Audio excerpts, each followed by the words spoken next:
Satish unique classes. और आज का मैं जो टॉपिक होगा आप लोगों के लिए काफ़ी इंटरेस्टिंग होगा, खासतौर पे जो बच्चे अब 10th का बोर्ड देने वाले हैं उनके लिए फिजिक्स से रिलेटेड ये टॉपिक काफ़ी इंटरेस्टिंग है और काफ़ी वैल्यूबल भी है, क्योंकि उनको आने वाले एग्जाम में इलेक्ट्रिसिटी से बहुत सारे क्वेश्चन पूछे जाते हैं इलेक्ट्रिसिटी से रिलेटेड। तो ये वाला टॉपिक आज फिजिक्स पे ही बेस्ड है। तो मैं ये चाहूँगा आप लोग मेरी बातें ध्यान से सुने, क्योंकि मैं बहुत इंपॉर्टेंट बातें बताने वाला हूँ आपको आज कुछ। और ये वीडियो प्लीज़ आप स्टार्टिंग से थोड़ा ध्यान से सुनिएगा, एक एक बातें जो मैं आपको कहने वाला हूँ। देखो, आप लोगों ने कभी सोचा है इलेक्ट्रिसिटी कैसे प्रोड्यूस होती है, इलेक्ट्रिसिटी कैसे फ्लो होती है? तो इलेक्ट्रिसिटी से पहले हम बात करेंगे, इलेक्ट्रिसिटी जब फ्लो होती है तो इलेक्ट्रिक करंट में फ्लो होने का मेन रीजन क्या है? इलेक्ट्रॉन। और इलेक्ट्रॉन किसका पार्ट होता है? चार्ज। इलेक्ट्रॉन फ्लो कब होता है? जब चार्ज फ्लो होता है। और आपको पता है चार्ज हमारे 2 टाइप के होते हैं, पॉजिटिव और नेगेटिव। किसी भी बॉडी पे 2 टाइप के चार्जेस होते हैं, एक पॉजिटिव होता है, एक नेगेटिव होता है। और बॉडी पे सपोज कोई चार्ज नहीं आ रहा है तो उस बॉडी को क्या कहते हैं हम? न्यूट्रल, जिसपे कोई चार्ज नहीं होता है। तो पॉजिटिव चार्ज कब आता है बॉडी पे, नेगेटिव चार्ज कब आता है? कभी आपने कॉम्ब को देखा होगा, कॉम्ब को हम रब करते हैं हेयर पे, फिर देखा होगा टाइनी जो पीसेस किए हमने पेपर के, वो उसकी तरफ क्या हो जाते हैं? अट्रैक्ट हो जाते हैं। क्यों होते हैं वो अट्रैक्ट? क्योंकि वो उन पे क्या लगाता है? इलेक्ट्रिक फोर्स लगाता है। अट्रैक्ट करने के क्या लगाता है? इलेक्ट्रिक फोर्स लगाता है।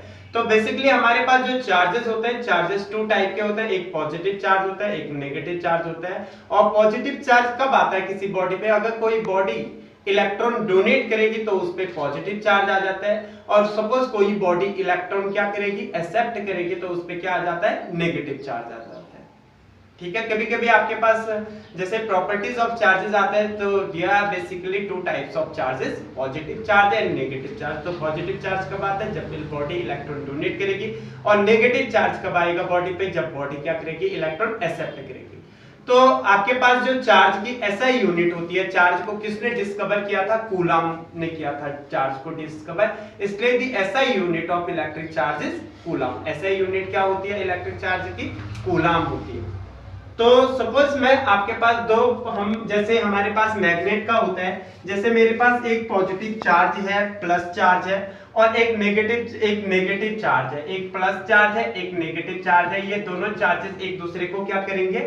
अट्रैक्ट करते हैं। जो अपोजिट नेचर के चार्जेस होते हैं वो अट्रैक्ट करते हैं। और सपोज हमारे पास दोनों लाइक चार्जेस है, मतलब ये नेगेटिव चार्ज है, दूसरा भी नेगेटिव चार्ज है, तो लाइक चार्जेस एक दूसरे को क्या करते हैं? रिपल करते हैं। या दोनों चार्जेस सपोज पॉजिटिव है तो पॉजिटिव चार्ज क्या करेगा? एक दूसरे को रिपल करेगा। तो आपके पास जो इस चार्जेस आप लोगों को समझ में आ गया होगा। तो चार्जेस में आप लोगों के पास कभी कभी एक क्वेश्चन ये भी आता है कि find the number of electron in 1 coulomb charge.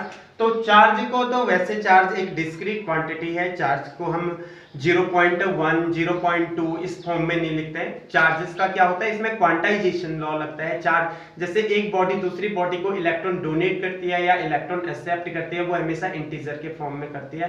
जैसे +1 +2 +3 या -1 -2 -3। कभी चार्जेस हम कोई भी बॉडी कोई भी चार्जेस डोनेट करती है या एक्सेप्ट करती है, वो फ्रैक्शन के फॉर्म में नहीं करेगी, जैसे 0.1 0.2 इस टाइप के चार्जेस नहीं आते हैं।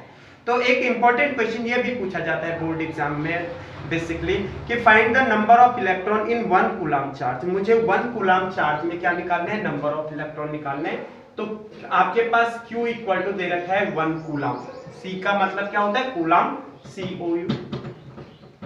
तो इसमें मुझे क्या निकालना है? Find the number of electron. मुझे N निकालने, नंबर ऑफ इलेक्ट्रॉन निकालने 1 कूलम्ब चार्ज में। तो आपके लिए एक फॉर्मूला आपके पास आ जाता है यहाँ पे, Q इक्वल टू NE। यहाँ पे Q क्या बता रहा है? Total charge. Q क्या बताता है यहाँ पे? Total charge.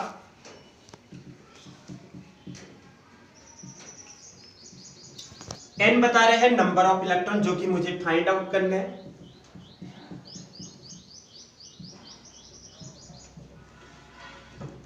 और E क्या बता रहे हैं? Charge in electron. तो चार्ज इन इलेक्ट्रॉन क्या होता है आपका? 1.6 × 10⁻⁻⁹ कूलम्ब। तो इलेक्ट्रॉन पे चार्ज कितना होता है, E equal to 1.6 multiply 10 to the power -19 coulomb negative charge होता है, ये इलेक्ट्रॉन पे होता है। तो इसी के फॉर्मूले से मैं चार्ज इन कूलम निकालूंगा, और किस पे निकालना है मुझे, चार्ज मुझे कितना दे रखा है, क्यू की वैल्यू 1 कूलम दे रखी है, मुझे नंबर ऑफ इलेक्ट्रॉन निकालने, तो आपके पास फॉर्मूला है Q इक्वल टू Ne। तो आपने n की वैल्यू निकालना है, तो n इक्वल टू क्या हो जाएगा, यहाँ पे n equal to Q upon E, number of electron निकालना है, n इक्वल टू क्या हो जाएगा, Q अपॉन E। तो n इक्वल टू Q आपको पास दे रखा है 1 कूलम, और E की वैल्यू चार्ज इन इलेक्ट्रॉन, चार इलेक्ट्रॉन पे चार्ज कितना होता है 1.6 multiply 10 to the power -19 coulomb, ये चार्ज इन इलेक्ट्रॉन होता है, वो भी नेगेटिव फॉर्म में होता है। तो ये 10 टू द पावर -19 यहाँ नेगेटिव में हुआ है, ऊपर किस में चले जाएगा, पॉजिटिव में चले जाएगा। तो n इक्वल टू आ जाएगा 1/6 इंटू 10 टू द पावर 19 हो जाएगा आपका। तो यहाँ से पॉइंट को रिमूव करना है, तो आप न्यूमरेटर और डिनोमिनेटर में 10 से मल्टीप्लाई करोगे, तो आपका क्या हो जाएगा, पॉइंट रिमूव हो जाएगा, n इक्वल टू 10 अपॉन क्या हो जाएगा 16 हो जाएगा। न्यूमरेटर और डिनोमिनेटर में 10 से मल्टीप्लाई करिए, और 10 टू द पावर आपका 19 एज इट इज रहेगा। इतनी बात समझ में आ गई होगी दोस्तों आपको।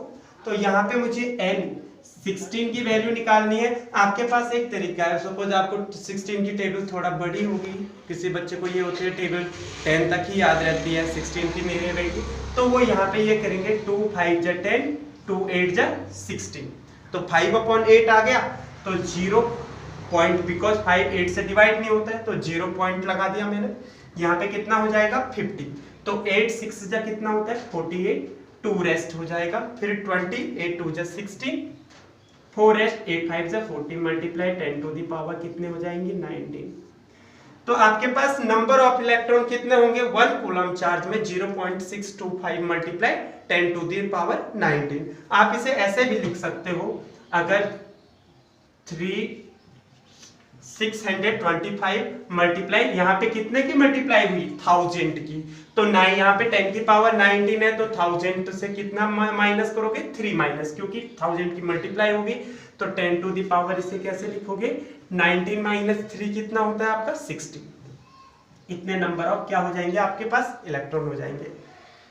धन्यवाद दोस्तों, और अब मैं आपके आगे भी ऐसे ही क्वेश्चन लेके आऊंगा आपको इम्पोर्टेंट, क्योंकि अभी थोड़ा से टाइम कम है, इसलिए मैं आपको यही इतने एक ही क्वेश्चन बताऊंगा, लेकिन मैं आगे आने वाली वीडियोस में आपको बहुत सारे इंपॉर्टेंट क्वेश्चन लेके आऊंगा आपके पास।